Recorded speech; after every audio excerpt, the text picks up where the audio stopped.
all. Activities boarded for 11 years. Hkmes kamay lenana ina Rabina Devi class 10 na miyam da pagdamjari. High School Memorial English School. Hai na minthonba school asi yan hambada namaidong baza maningda leba director gi yumoiba asida solising aniga sumna amada director gi aboki mingda linkhakiba school ni. Ahoba sahida school asida nursery dagi class 8 fawba leramki. Aihak chahi asida nursery class ta tamki. Yamna chikna nungshiraba aigi oza kayana khut paiduna tambiki. Matam aduda yauramba oza sakaya ngasidi aikhogi school asida uba fangdaba yaure. Puna matam aduda aikhogi school asida tamba sadra sadri asi chama kunthradagi chama kanifu fawba oiramba yai. Masing aduki matik yamlamde mathang chahi haibidi ing lising aniga sumna anida sadra sadri masing khare hengalakhi madu charakna chani dagi chani yankai fawba oiramba yai. Thangnaba chahi singda mathang hengalakhi masi aihakna tamliba class amadi aihaki siena tamliba class singda hengalakpa ubadagi ne. Students hengalakpa aduna maram oiduna aikhoina oiriba school adugi sangoi amadi thangnaba yumgi sangoi adu classroom oisinduna awaba kayadagi kokhi. Kalian thade yamna sakhi khangbada yamna wakhi. School gi faklang adu ayambana waitaidabana faglongna khajinduna oina tokhi.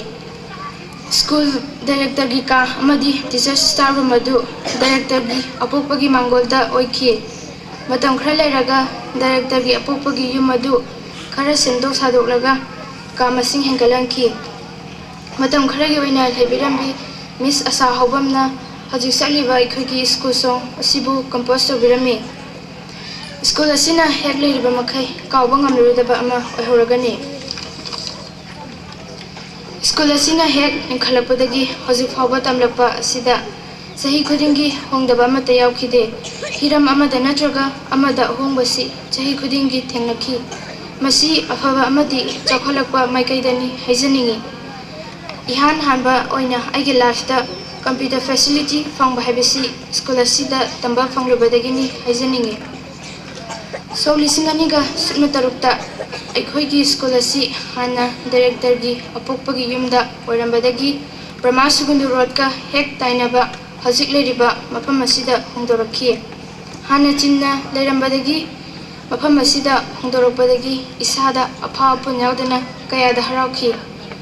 Madugi thangnaba chahida aikhoigi school asida matric exam thabada athaba khudingmak pass tawi haiduna aigi brother sister kayana harauna khiba sahi adu ngasi suning singli ing lisingani ga sumna tayatni. Amukasu kamnaroidaba amana ing lisingani ga 13 da chahi tara mapung pharakpagi school asina harau tayamba fongdokpaga loinena hana school uniform asi gray and white orambadagi inauna boys kina tongana ama girls kina tongana ama haidoktuna asigumba change asi lakhi. Masa aikhoigi ojasingna school asigi students khudingmakpu masagi hek puksaba masagum khutpaiduna takpirakpa school asibu thadokpagi aroibe sahina yaksilakpasida hena nungshiba amati tawima khamba uningi. Ngasidi school asigi mixture asi develop ta hena kumang saksilak-libasi thangnabada leiba khunjasing amadi atopa lekaidagi lakpa kayana khangbiduna mangba naidana michat ka loinana lehoragani. Sumna mapangi chahi asisu school asida record oina lehwadaba amana boarding ki principal ama day scholar ki principal ama haiduna school asibu body ani lehenduna competition ki level da pukhatpirakhiba respected director bu haninga leidana thagachaningi. He haurakpa sahidagi ngasi fawba lakliba ahongba mayam asigi manungda hana chama kunthra oiramba students population adu 1,300 yorakpa asi achauba awanba amasung mai pakpani haijabaga loinena ai activities report reader for 11 years Hkmes tang asiloisinjare. Thank you.